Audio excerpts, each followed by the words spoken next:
Birinci və ikinci qabların hər birində 9,3 vurulsun 10^23 molekul var.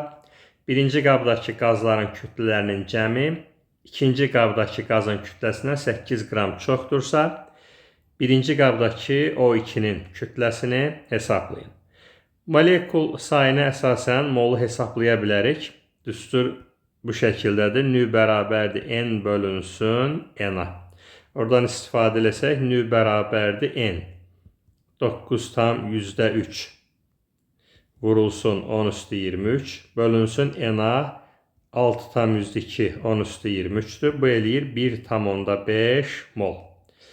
Deməli, molekul sayı eyni olduğuna görə hər iki qabda da eyni ilə deməli 1,5 mol var. Oksigen 1,5 moldur. Oksigen və ozon. Bunlar da bir yerdə 1,5 moldur.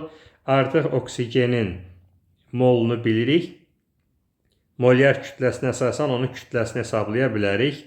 M bərabərdir nü vurulsun M. 1,5 O2 də 32. Deməli olacaq 48 qram.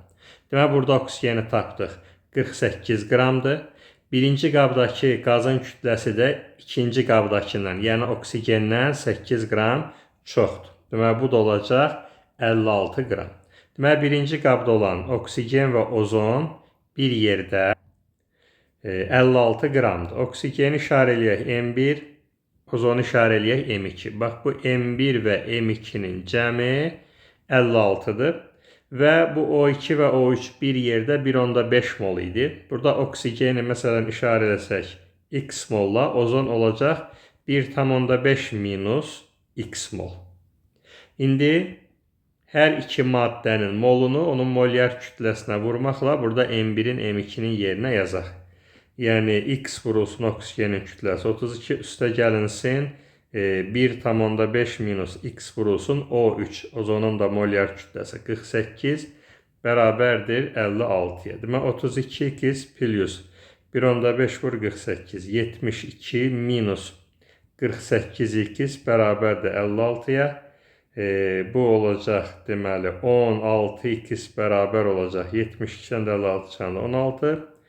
X olacaq deməli 1 mol. Deməli bizdə oksigen X-dən işarə olunur və X-in də qiymətinin 1 olduğunu tapdıq. Deməli biz oksigenin kütləsini tapa bilərik. 1 vurulsun molyar kütləsi 32 qram.